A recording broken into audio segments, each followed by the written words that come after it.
¿Y se acuerda de los mondongos? Sí, yo iba mondonguera. Sí.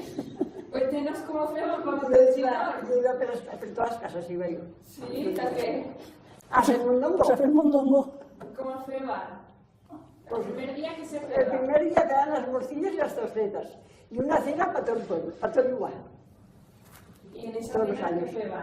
Pues cada uno que podía. Feban sopa, ensalada y carne o bacalao, pues lo que tenían. Sí, tocino. Tocino de lo que mataban no comeban.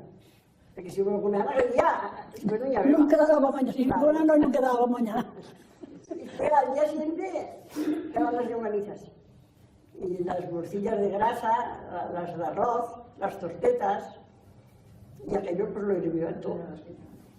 Todo lo hacían hervir y las longanizas colgadas. Y lo demás cocerlo en un platero.